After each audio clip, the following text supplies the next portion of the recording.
What's going down H-Town? It's your boy Swisher coming back at you, you know what I'm saying? This is I'm not gonna really give my text and thoughts, you know what I'm saying? More along the lines of, a response video to my boy Ed Honcho, you know what I'm saying? Also, shout out to Sam Blum and Ruben Espera, you know what I'm saying? Hope I didn't butcher your name there, you know what I'm saying? But you know, Ed, he did a video yesterday, as it pertains to, do we have a injury issue, you know what I'm saying, with our wide receivers? And, you know, should, like, what if, basically, what if something happens to Hopkins, what do you, like, where do you go from there? You know what I'm saying? And that's a legit question, that's a legit thought that you should have in your mind, you know what I'm saying, as a Texans personnel, you know what I'm saying. You have to, basically be ahead of the curve, you know what I'm saying, and not say predict it, that these things will happen or they might happen, but you know what I'm saying, more along the lines of just in case. Like I said, I've been speaking on Doreen Beckham and LG, you know what I'm saying. In case y'all don't know who LG is, that's Ladarius Green. You know what I'm saying? I'm tired of saying these dudes' names. I'm just gonna just make it quick and abbreviated. So DGB and LG, you know what I'm saying?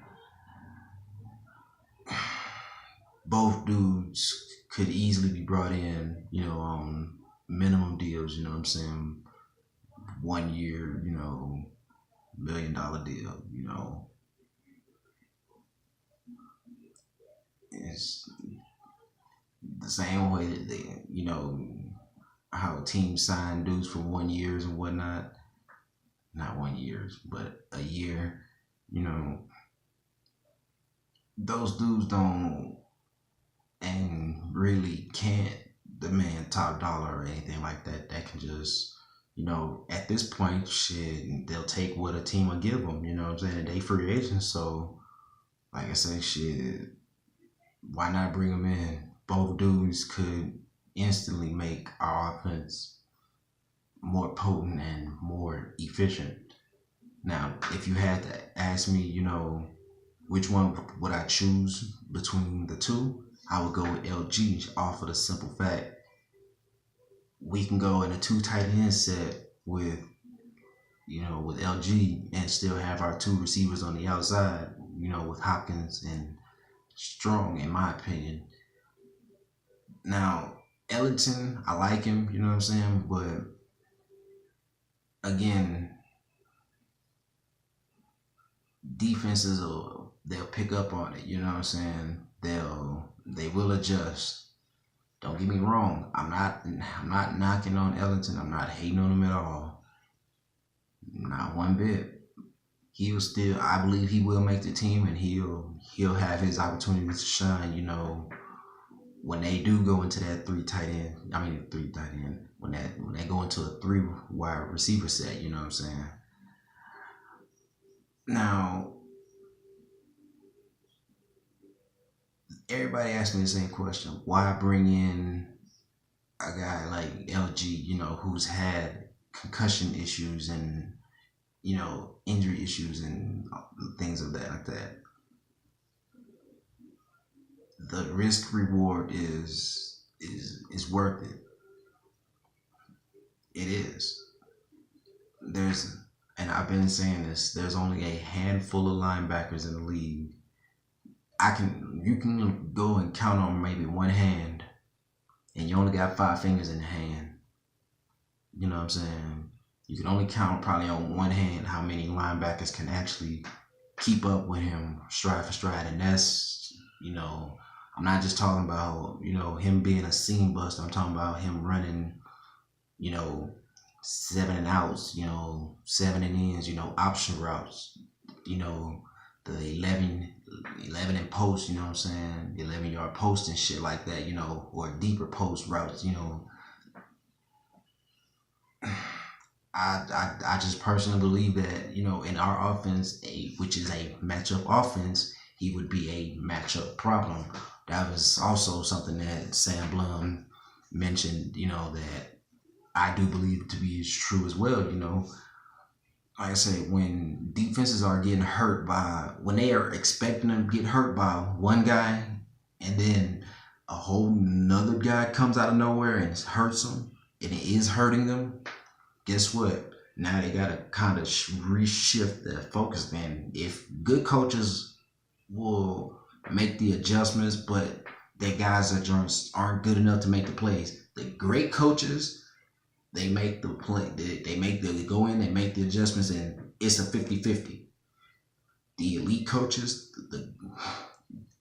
they go in, make the adjustments, and that shit stops. Plain and simple. With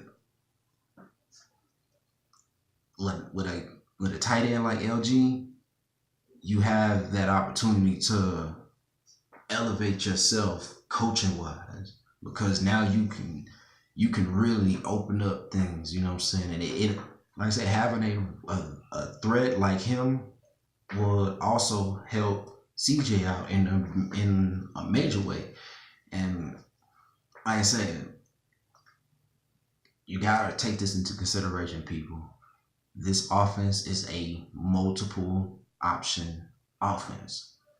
If one guy flashes open and he's clearly open, hit him. You know what I'm saying? And like I say, when teams are going to be expecting Hopkins to, get his, and get majority of the touches. But when you have LG going off, now they got to focus on him, boom. Now you can hit Jalen Strong, he might be in single coverage. Now they got to pay attention to him. Boom, now you can go back and set it up and go back to Hopkins. Say for the touchdown. Now defenses are just going. Now the defensive coordinator is just going, what the fuck? Like I said, bringing in LG would also really take a lot of focus off of CJ Fedoras, which will put him in favorable one-on-one situations. Again, it's not rocket science. It's not as simple as going in your living room and turning on a game of Madden. Well, actually, no, I take that back. It is. It is kind of that easy. You know what I'm saying? Anybody that plays Madden, this logic and concept is very easy and really, really basic to understand. It's just like having a corner that's got an 86 speed. If you got a corner on your squad that's got an 86 speed, you're going to lose every time. I'm just telling you that just off front, Madden tip. You know what I'm saying? Well, not lose, but that guy is going to specifically lose his matchup every time. Don't play no man-to-man coverage with that dude. But it's just like having a corner with that kind of speed versus having him defend a receiver that's got like 95 speed. If the play has time to develop down the field, that dude is getting burnt every time. Guess what? In the NFL, in actual football, it's not that different. You know what I'm saying? And with our system, and especially if Tom Savage is allowed to, change routes, depending on what coverage he sees and his receiver sees. Like I say, bringing in a tight end like LG would really benefit. Whether you want to send him down the middle and attack the seams, or and my personal favorite routes with tight ends, when you want to have him go, 11 to 12 yards and then, hit that end post or, the outpost. Because those routes with running them with a tight end, they are hard to cover. And like I say, when having a tight end like LG, if the ball is placed right, which is if it's done right, it's put on the outside to where he can catch and run and turn upfield. I'm telling you, folks, 9 times out of 10, that, my bad, phone was telling me it was about to die. But 9 times out of 10, that linebacker in coverage is about to get 8. Just plain and simple. If he don't got no safety help, which more than likely he won't, you know what I'm saying?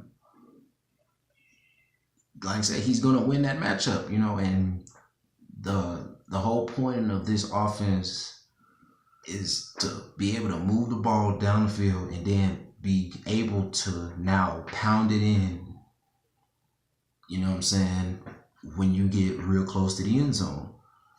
And that's a good formula to have if you want to win, but that formula doesn't work if you don't have all the necessary pieces in place.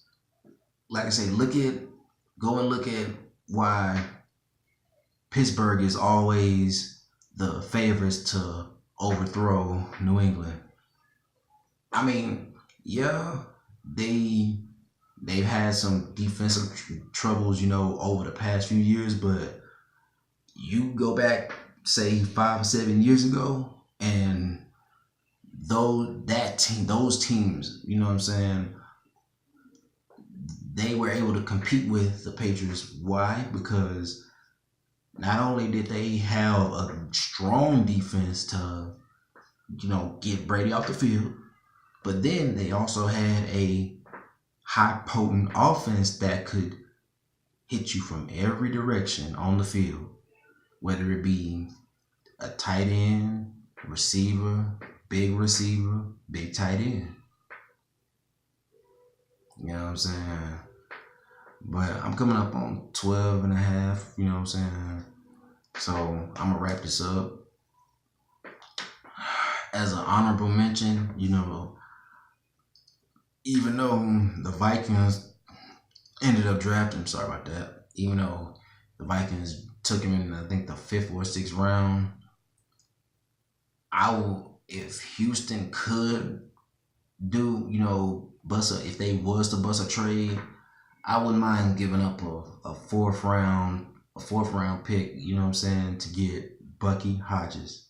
If you don't know who he is, go in my video selection, you know what I'm saying. It's my highest viewed video in my, what's the name? I got over like 3,000 some views or some shit on that.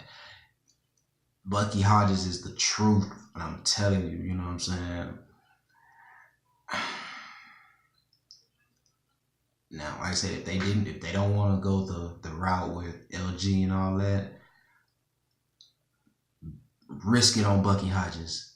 He's 6'7", I want to say like 255.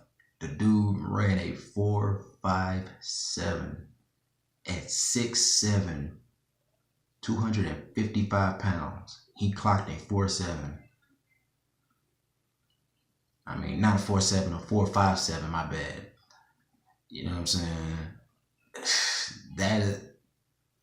That kind of height speed combination is rare.